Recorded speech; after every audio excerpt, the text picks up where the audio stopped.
Fait que bon matin, j'espère que tout le monde a bien dîné.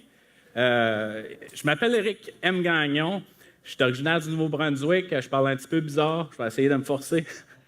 Ça fait plus de 10 ans que je suis en sécurité informatique. Tout mon amour en sécurité informatique a commencé ma première année de collège. Première année de collège, avec notre prof, il arrive la première semaine, puis il dit « Profitez-en ». Il dit « Expérimentez, hackez ce que vous voulez, vous êtes sur un réseau isolé ». Bien entendu, il a fini par regretter un petit peu ces paroles-là, mais j'ai vraiment adoré le fait qu'on pouvait hacker n'importe quoi, n'importe comment.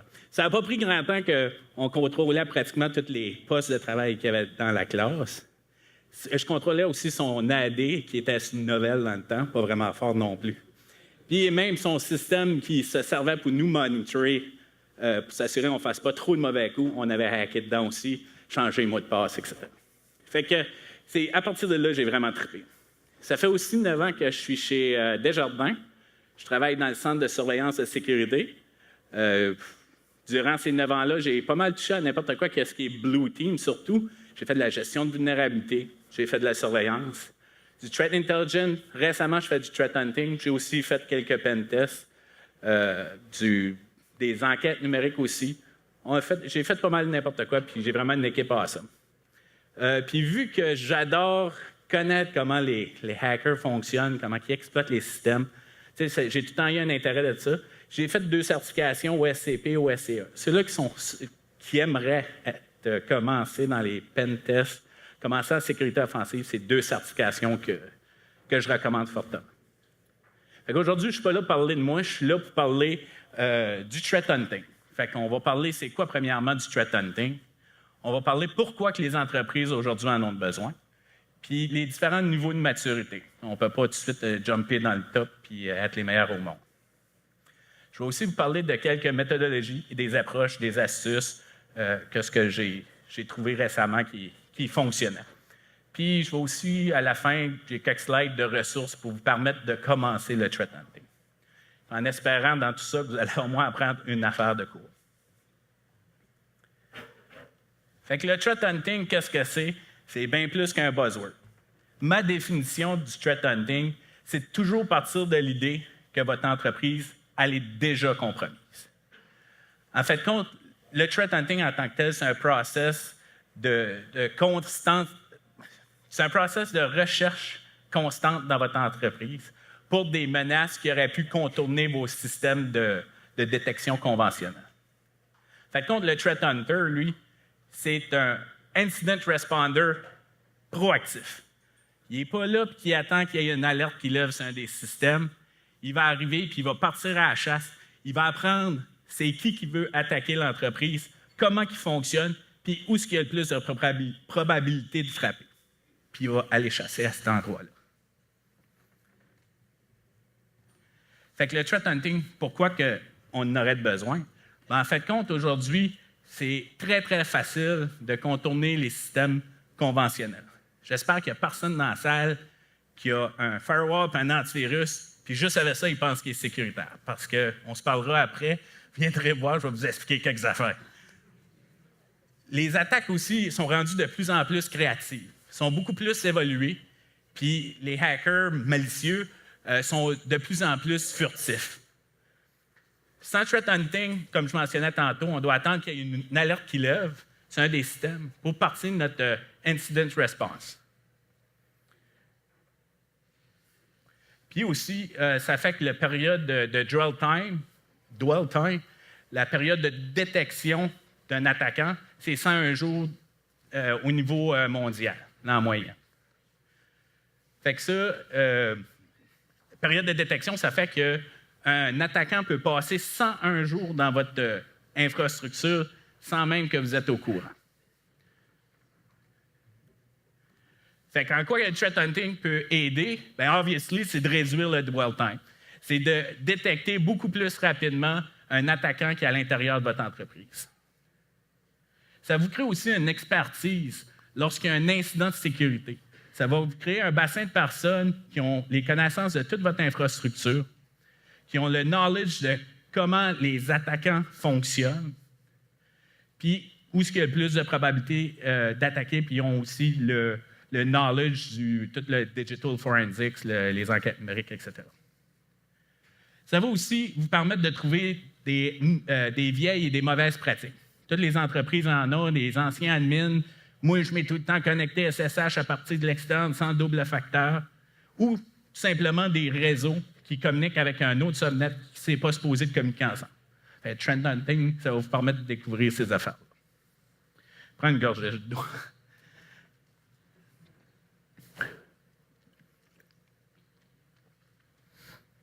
Une des affaires aussi que j'ai remarqué que ça permet beaucoup de threat hunting, c'est la détection des angles morts des outils de surveillance. Fait que tout le monde, des fois, les IPS, du monitor réseau, etc.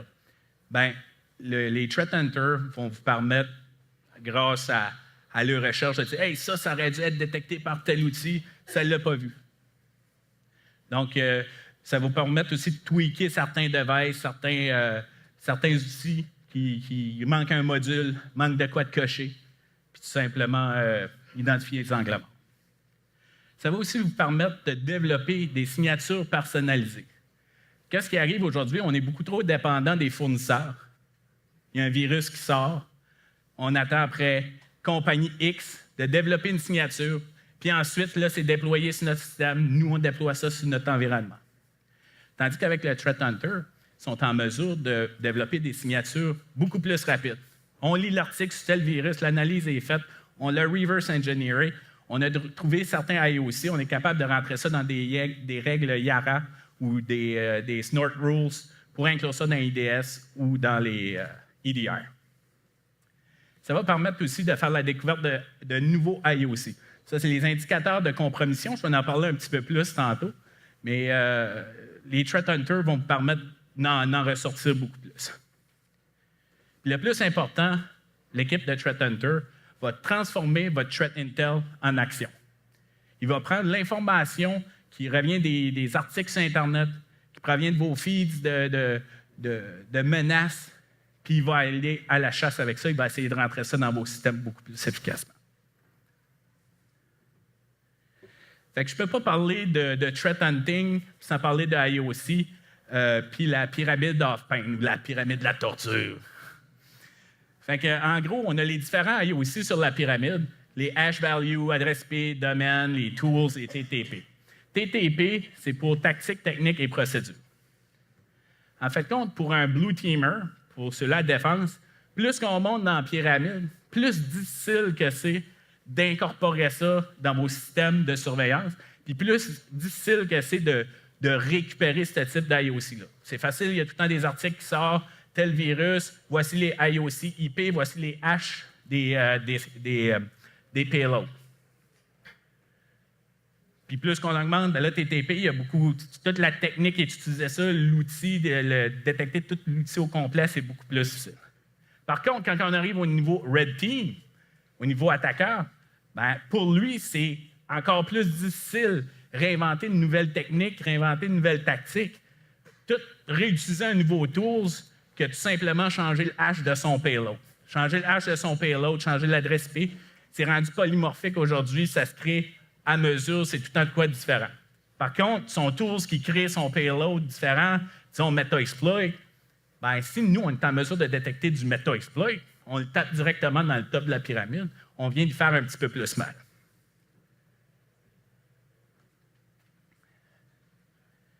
Fait que les différents niveaux de maturité, parce qu'il faut commencer quelque part, j'ai divisé ça à un beau tableau, 5 niveaux, au niveau ressources, les processus et les talents. Évidemment, le niveau initial, on commence juste, on ne fait pas vraiment de threat hunting. On a nos analyses de sécurité habituelles. On va faire le processus de réponse aux alertes. On attend encore là les alertes rentrent. Puis les talents, c'est une bonne connaissance en sécurité générale. Au niveau 2, niveau minimal, encore là, on a nos analyses de sécurité, mais on va faire de la recherche de IOC. Là, on commence à être un petit peu plus...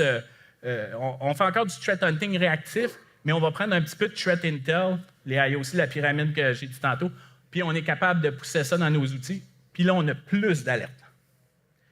Mais lorsqu'il y a une alerte qui lève par rapport à IOC, la personne va pouvoir aller faire une enquête numérique sur le système, s'assurer qu'il est bel et bien corrompu. Si oui, comment il a été corrompu. Puis on commence aussi à faire de l'utilisation d'un EDR, Endpoint Detection and Response, pour pouvoir détecter plus rapidement puis pouvoir être réactif plus rapidement. Au niveau 3, au niveau procédural, là, on a les threat hunters à temps partiel. C'est là que ça commence à être le fun. On va prendre nos analystes en sécurité puis on va les transformer en threat hunters, disons, une semaine par mois. Fait qu'eux vont lire un article où ils vont partir d'une technique super cool sur Internet qui a été annoncée au Black Hat. Puis ils vont dire, OK, comment je peux récupérer des logs à telle place pour être en mesure de détecter ça? Fait que je vais parler un petit peu des méthodologies tantôt, là, mais c'est à peu près ça. Ils vont devenir aussi un petit peu plus professionnels avec l'EDR. Ils vont l'utiliser beaucoup plus. Ils vont aller dans des fonctions un petit peu plus avancées. Puis ils doivent avoir une excellente connaissance de l'infrastructure du réseau. Fait que là, on commence à être beaucoup... ça commence à être intéressant. Au niveau 4, là, on devient innovateur. On a une équipe dédiée pour le threat hunting. On peut avoir 4 ou 5 personnes, on peut avoir un team de 10, on peut avoir un gars qui fait ça à temps plein. Là, ça devient vraiment proactif. Puis ça devient un process récurrent. On finit un hunt, on en part un deuxième de suite. Aussi, là, ça devient un expert avec votre EDR. Il va utiliser toutes les API possibles de votre EDR, les fonctions cachées. Il va appeler le fournisseur, dire avec ton EDR, rajoute-moi telle fonction, j'ai besoin de ça. Il va aussi beaucoup utiliser ce qui sort du Threat Intel. Il y a beaucoup d'informations souvent qui est très pertinente au niveau du Threat Intel qui cible votre industrie. Puis souvent, c'est envoyé sur un journal, sur un pamphlet. « Hey, il y a telle menace qui nous attaque. » Tandis que, comme je mentionnais tantôt, le Threat Hunter, lui, va pogner ça puis il va dire « Ah, j'ai besoin de ça, je pars à la chasse avec ça. » Il y a aussi une excellente connaissance en sécurité offensive. C'est certain que pour hunter de quoi, il doit connaître énormément sa proie. Il doit en fait savoir comment hacker le système. Puis une des raisons pour ça, c'est qu'il est en train de rechercher pour de quoi. Puis juste à côté, il cherche quoi d'imprécis, puis juste à côté, hey, il y a du SQL injection dans un log web. Il faut qu'il se rende compte que c'est du SQL injection, puis il sait que c'est malicieux. Fait que là, il peut changer sa cible vers de quoi une nouvelle piste. Puis encore là, l'enquête numérique, c'est beaucoup plus poussé. La différence avec l'enquête numérique d'auparavant, quand tu es rendu à ce niveau-là, c'est que le système, tu n'es pas sûr ou non s'il est vraiment compromis. L'autre, tu as un IOC qui te le prouve. Hey, le serveur, il a communiqué avec telle adresse IP. Cette adresse IP-là, on le sait que c'est malicieux. Donc, le serveur est fortement corrompu. Lui, tu investigues, tu fais ton enquête, puis tu as juste besoin de trouver les artefacts qui vont prouver qu'il est corrompu. Tandis qu'à ce niveau-là, tu n'es pas garanti s'il est vraiment corrompu ou non. Ça se peut qu'il ne le soit pas. Et le dernier niveau, là, tu deviens un petit peu un leader dans l'industrie. On va avoir une équipe de recherche et développement. Le processus change beaucoup. Là, ça devient vraiment de l'automatisation d'analyse de données. Là, on va avoir des data scientists, on va aussi incorporer du machine learning au travers de ça pour vraiment être en mesure de détecter beaucoup plus rapidement puis pas se baser sur une hypothèse précise pour partir à la chasse.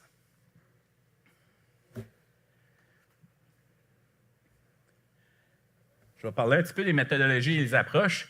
C'est une méthodologie qui est vraiment utilisée souvent. En fait, c'est simplement de se définir une hypothèse.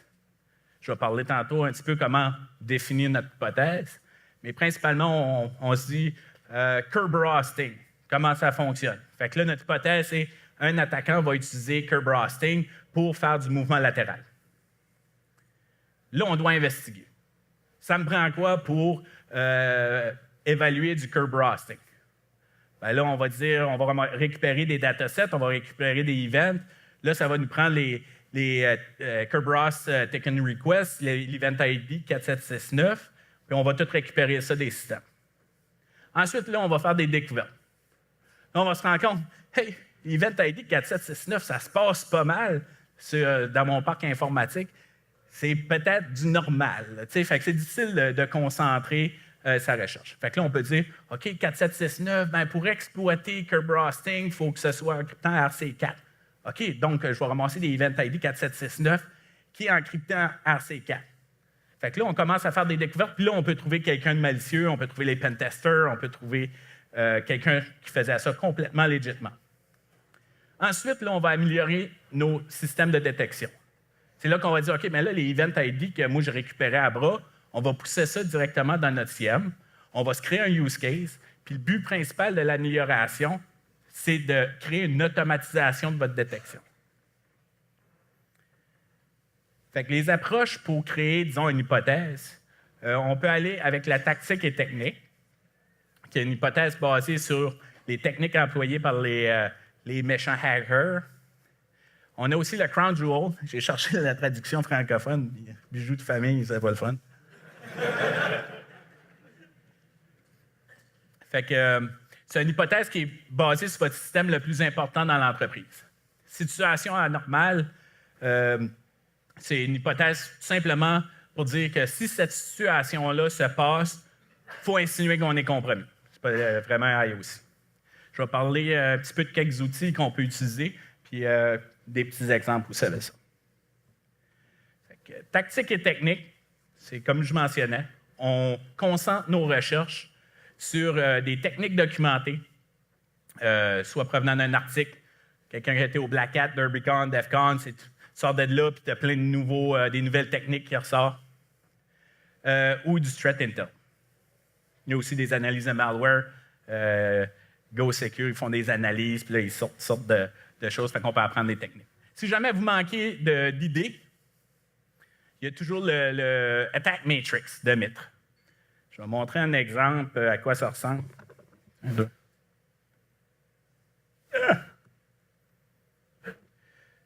Fait que l'Attack Matrix, en fait, c'est divisé en plusieurs tactiques. C'est le tactique employé normalement dans une attaque. On a l'accès initial, execution, persistance, etc., jusqu'au command and control. Puis pour chacune de ces tactiques-là, on a différentes techniques. Access token manipulation, les bit jobs, et command line interface, etc. Fait que si on en regarde un, que je n'ai pas préparé à l'avance du tout, schedule task. Vas-y.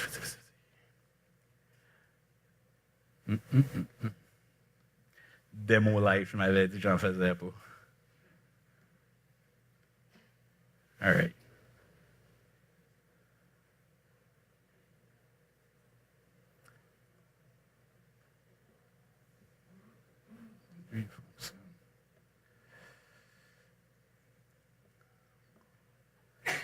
En fait, je pense que je toucherai à rien. Je vais juste vous expliquer.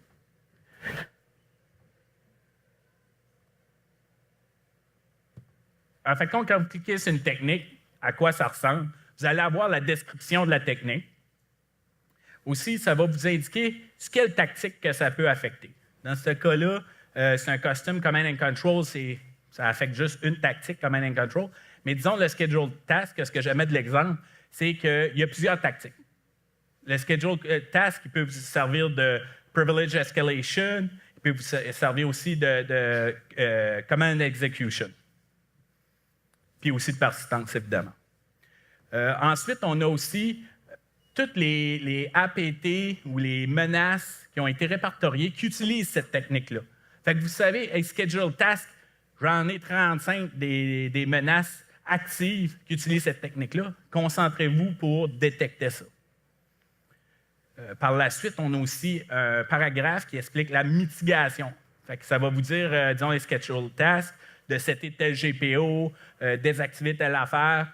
Puis le plus important, dans chacune des techniques, à la fin, c'est la détection. Fait que vous explique ce que ça prend, quel type d'event ID, quel type de log que ça prend pour détecter cette technique-là. Puis un des outils, là, lui, il devrait marcher, hein, qui est aussi fourni par le Mitre, c'est le Mitre Caret.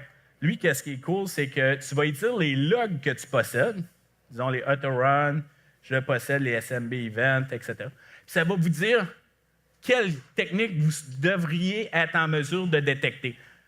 Donc, si vous prenez vos logs que vous avez actuellement, dans votre SOC, etc., puis vous vérifiez, hey, je possède déjà ça, bien, vous devriez avoir des use cases pour chacune des techniques qui est highlightée en jaune ou en vert.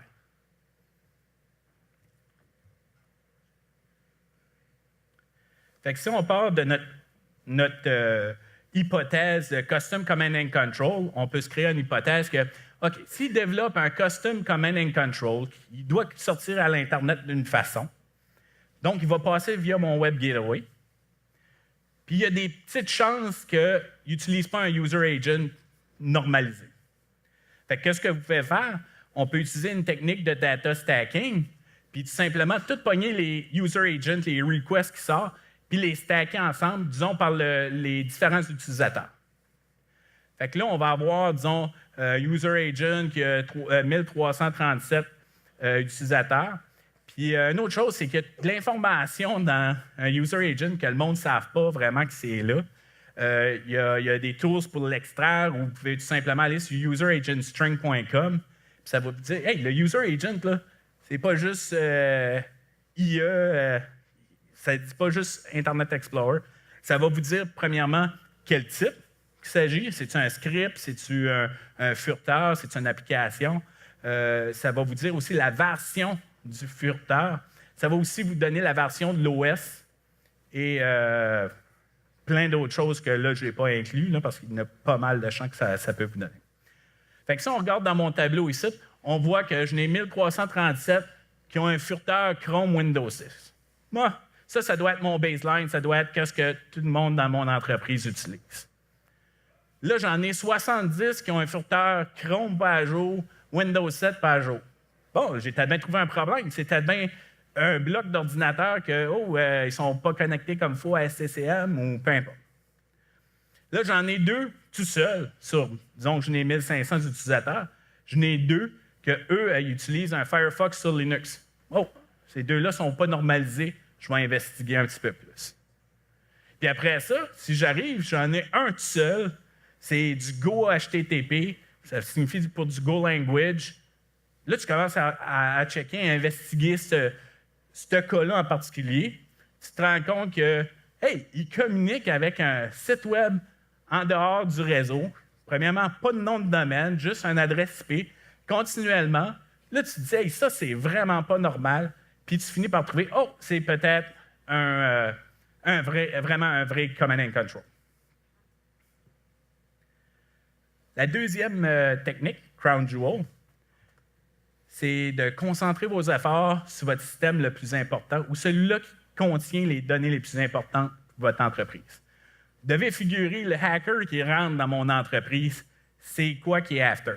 Il est-tu après, il est-tu pour cibler, si vous êtes une institution financière, sûrement vos systèmes monétaires? Si vous êtes un système dans un hôpital, c'est sûrement les dossiers clients. Dans toutes les entreprises aussi, tout ce qui contient les personal information, c'est souvent ça qui est targeté. Fait que pour targeter, un coup que vous avez ciblé ces systèmes-là, vous allez faire une enquête numérique, comme s'il est compromis, comme s'il y avait un IOC qui avait été détecté, puis vous allez commencer à fouiller vraiment creux dans le système. Là, évidemment, que tu fais ton forensic normal, tu sors les autoruns, les DNS, les logs Windows, etc. Moi, je vais vous en parler de trois cas, trois fonctions que j'ai mis dans mon script de compromission qui sortent de quoi d'un petit peu plus croustillant, puis de quoi un petit peu nouveau. Fait que le premier, c'est les shim caches. En fait, il y a une cache de compatibilité sur Windows qui est une clé registre qui comprend tous les binaires qui ont été exécutés sur votre Windows. Puis là-dedans, quand vous ouvrez ça, vous faites faire des recherches, OK, y a-t-il de quoi avec un nom malicieux?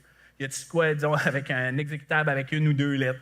Y a-t-il un typo de quelque sorte qui est écrit dans le binaire?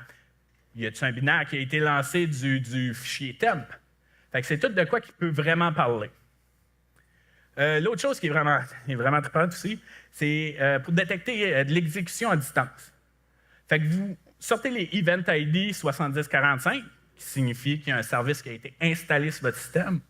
Puis si dans les 2 secondes qui suivent, il y a aussi un Event ID 4624, qui est un account successfully logged on, il y a des fortes chances que ce soit PSExec ou un autre outil de remote control. Le dernier, j'ai découvert ça cette année, qui est vraiment, vraiment trippant et assez puissant quand tu investigues un système, c'est qu'on est en mesure de savoir si un binaire a été téléchargé de l'Internet ou non. Tout simplement parce que tous les fichiers qu'il y a dans Windows, le NTFS, il y a un Alternate Data Stream, puis qu'il y a un metadata qui s'appelle le Zone Identifier. Puis si ça, c'est égal à 3, c'est votre fichier qui a été téléchargé sur l'Internet. C'est ça qui fait votre petit pop-up, là, ce fichier provient de l'Internet, c'est dangereux. Fait que ça vous permet encore là de trouver des fichiers un petit peu plus croustillants, puis souvent les attaqueurs ou peu importe ne changent pas cette valeur-là. La dernière technique qu'on va parler aujourd'hui, c'est les situations anormales. Ça, c'est de concentrer vos recherches sur un événement qui sort de l'ordinaire.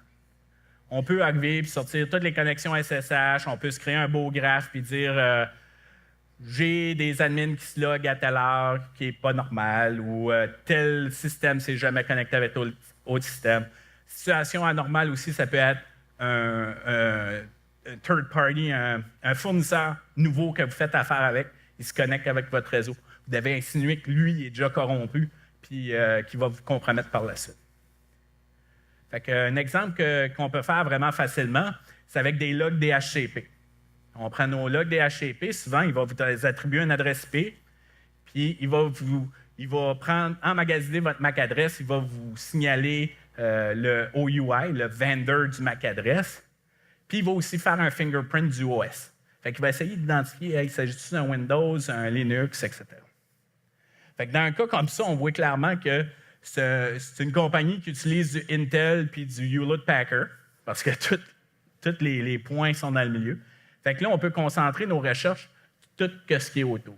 Là, on peut avoir... là, on a des Mac, là, évidemment, Apple, Intel, ça fait du sens. On a peut-être bien moins dans l'entreprise. On voit que, là, il a identifié du Debian, puis que ça correspond à du Intel HP. Ça peut être quelqu'un qui a un dual boot, ou ça peut être un autre device sur le réseau qui a spoofé un MAC adresse, etc. On voit dans le bas ici, le petit point bleu, là, il est vraiment pas, là, juste là. Raspberry Pi.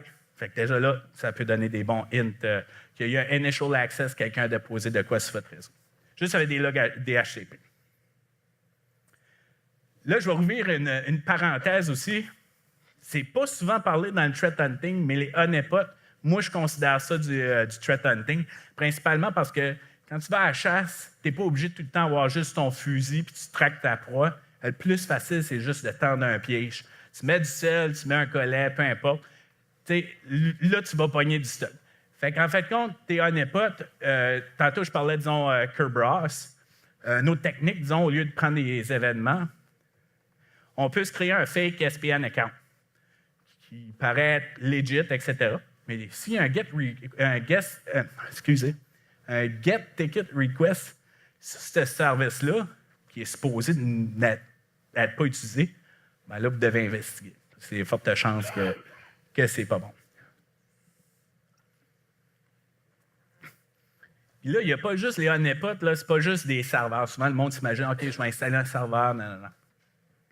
C'est vraiment pas ça. Puis une des affaires aussi, là, les honeypots ne doivent pas donner un initial access dans votre entreprise.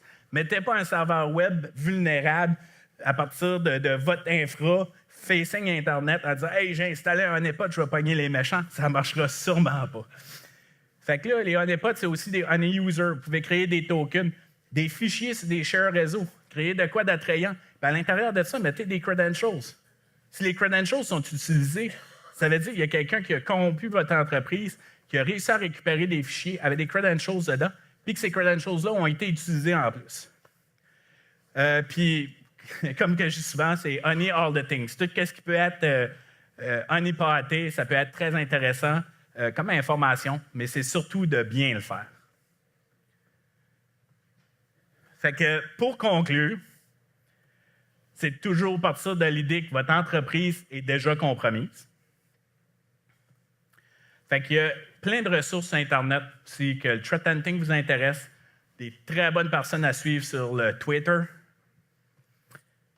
Veux-tu leur remettre, prendre ta photo? Puis les slides vont être donnés après.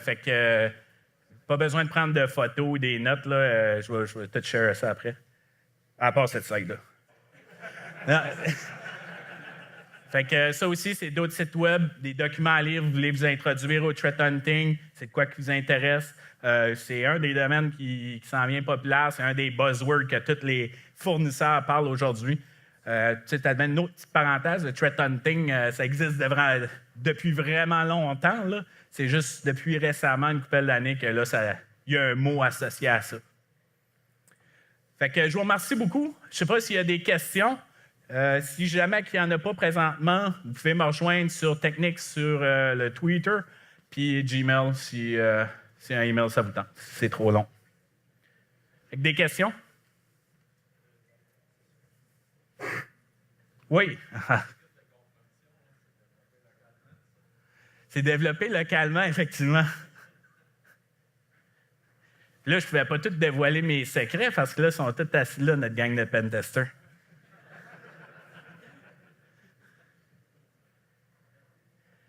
Sérieusement, votre question? Oui. Oui. Ça ressemble à ça. Des vraies menaces qui sont proches des APT ou des trucs du genre. Oui. Oui, oui. Ben, c'est ça le but, là. Effectivement. Je vais dire, la plupart du temps, on va tomber sur nos équipes ou des tests, des red teams, des choses comme ça. Mais oui, on a déjà été en mesure de trouver des vrais cas. Qu'est-ce qui avait été le plus bénéfique? C'est au niveau de l'implémentation du mythe, de tes logs ou de tes honeypots? C'est un petit peu tout ça. Je te dirais, la chose qui paye le plus là-dedans, le threat hunting, c'est quand tu arrives puis tu fais le roll-up de tout ça, puis là, tu développes des nouveaux cas de surveillance, puis tu automatises cette surveillance-là. Puis c'est souvent, là, votre outil il est capable de le faire. Il est capable de le détecter, mais pour une raison X, ça a été décoché ou le log ne rentre pas. C'est souvent ça. Non? Oui?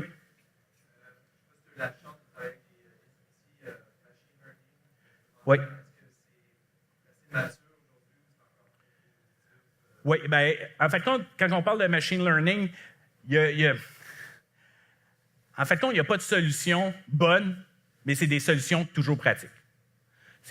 Quand on parle de machine learning, on va essayer de regrouper des événements ensemble ou des malwares. On peut faire un cluster de malware pour tout regrouper la famille ensemble, puis là, ensuite, on va développer des signatures personnalisées sur ce cluster-là. Fait qu'au lieu de détecter simplement 3-4 samples, on en détecte 8000 l'achat. Une autre chose aussi, c'est que tu peux catégoriser tes utilisateurs. C'est quoi le comportement de tes utilisateurs, puis les grouper ensemble. Tu vas te rendre compte, les admins sont tout le temps dans le même groupe, les utilisateurs sont tout le temps dans le même groupe, tes comptes de service. Et quand tu as un quatrième groupe qui apparaît, que tu ne sais pas c'est quoi, là, le machine learning peut être pratique. Ça se peut que ça ne s'aille pas correct, mais ça se peut que ça s'aille bon aussi.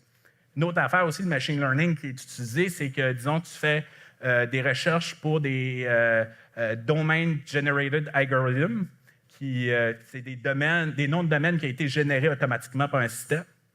Bien, le machine learning te permet d'apprendre à quoi ça ressemble. Il va comparer les lettres qui suivent, la longueur, le TLD, etc. Puis il va pouvoir au moins te signaler, celui-là, il y a potentiellement des chances que ce soit un DGA. Autre question? Non, c'est tout. Bien, je vous remercie beaucoup. Si jamais il y a de quoi, vous venez me revoir après.